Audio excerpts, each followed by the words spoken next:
Добар ден, јас сум Сунчица Петрева, предметен наставник по македонски јазик во Основното училиште Браќе Младиновци, општина Аеродром. На денешниот час имаме читање и анализа на текстот Весела вселена од Александар Кујунџиски на страна 44 во учебникот. Преку овој текст ќе ги дознаеме белезите на драмата. Целта на часот да уме изразно да чита и да анализира текст согледувајќи ги надворешните особености на литературниот род драма, да умее да ги согледа разликите меѓу литературните родови, а на крајот наставната техника табеларна споредба. Да се запознаеме со литературниот род драма. Драмата е литературен род кој го представува светот низ директно дејство, односно диалог на ликовите. Наменет е за изведување на сцена. Драмата може да биде напишана во стихови и во проза. Носители на драмското дејство се ликовите преку разговор, движења, гестови, мимики, песна ги представуваат настаните. Во основата на драмата е конфликтот меѓу ликовите. Следно е текстот Весела вселена. Преку обработка на овој текст ќе ги видиме белезите на драмата. За почеток ќе го прочитам изразно. Весела вселена. Игор.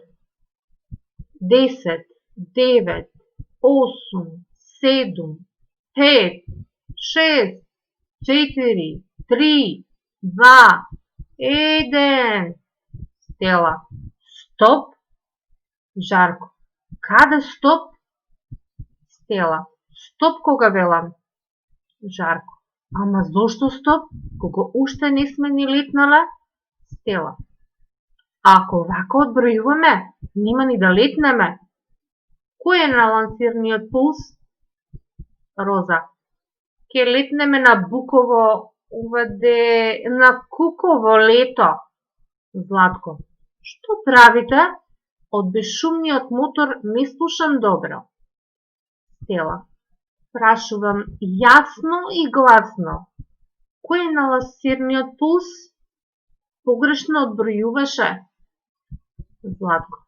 Тој погрешно одбројуваше, а ти погрешно се изразуваше. Нерешено. 1-1. Стела. Јас погрешно сум се изразила? Златко. Да, се вели лансиран пулт, а не лансиран пулс. Стела. Чудно. Воопшто не забележав што реков јас, но убаво слушнав дека одбројувачот греши. Златко. Секако, туѓите грешки далеку полесно се забележуваат. Стела. Добро, во ред, благодарам за исправката. А сега кажи ни кој е на лансираниот пулс, пардон, пулт, за да можеме и него да го исправиме. Роза. Сигурно е Игор, штом погрешно одбројува, тој има бандера. Ова де единица по математика. Стела прекорително. И вие така да летнете, а? Роза. Каков распуст? Ова де пропуст?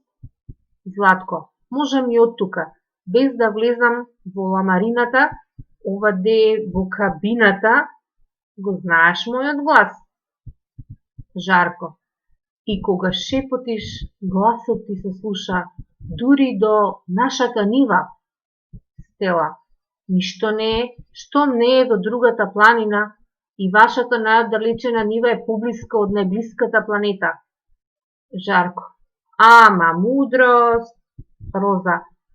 Доста со тие глупирања, ова де надмудрувања. Предлагам секој да си ја гледа својата работа.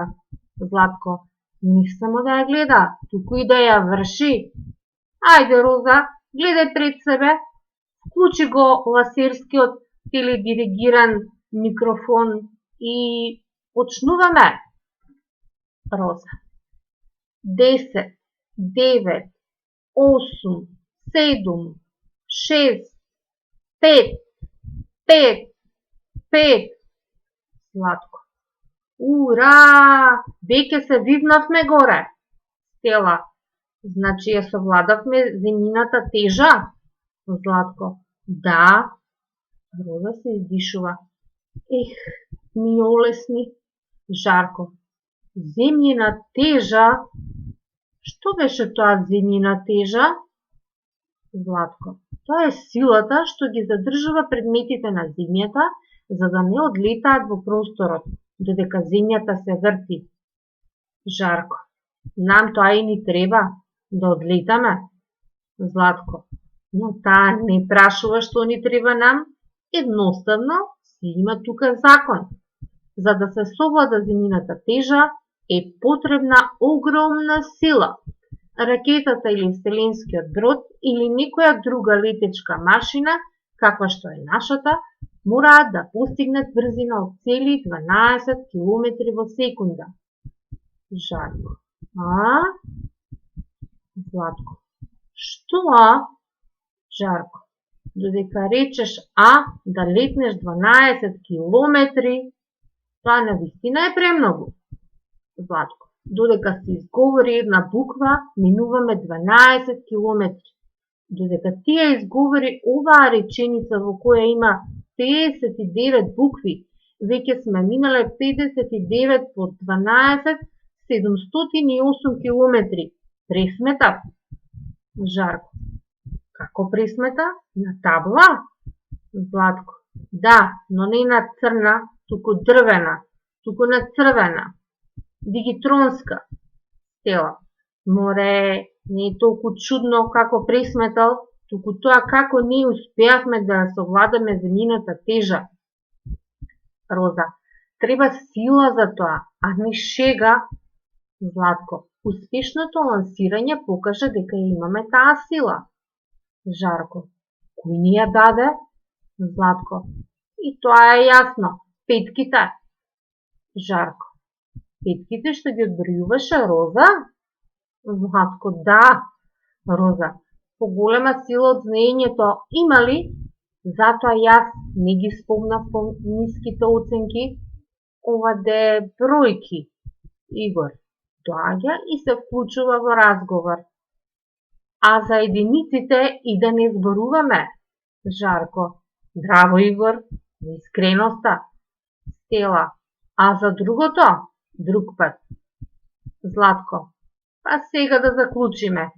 Среќно летавме и ќе се вивнеме високо кон целта, благодарение на петките. На петките и знаењата. Со нив може се да се постигне. Се да се успее. Секаде да се стигне. Александар Кујунџиски. Текстот навистина интересен. Да проследиме неговата анализа. Темата, односно зашто станува збор во текстот, е лансирање на ракетата, мудра игра на децата. Идеја или пораката, големата сила на знаењето, литературен род, текстот припаѓа во драма, литературна форма, диалог меѓу ликовите. Белезите на драмата во текстот се исказ на лик, тоа е говорот на ликот, следен белег на драмата, се диалозите помеѓу ликовите и го гледате примерот, каде што се набројани ликовите и нивните говори. Објаснувањата се во загради. Тука е скриен нараторот. Во нив ни дава описи, реакции и чувства на ликовите и нивните движења. Пример, Стела, во заграда прекорително, ех и вие така да летнете, а? И уште еден пример, Роза се издишува, ставено во заграда, ех ми олесни. И еден од многу битните елементи на драмата е дека таа може да се изведе на сцена.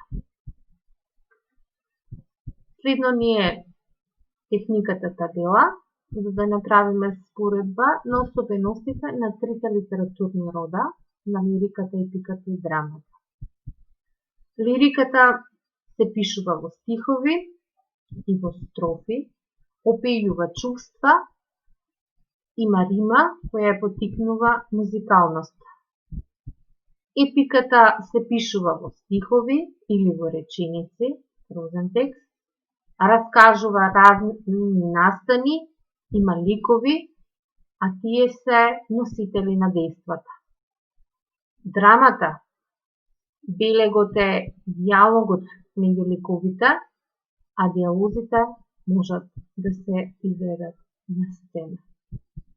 Со ова направивме резиме за белезите на трите литературни рода: лирика, епика и драма.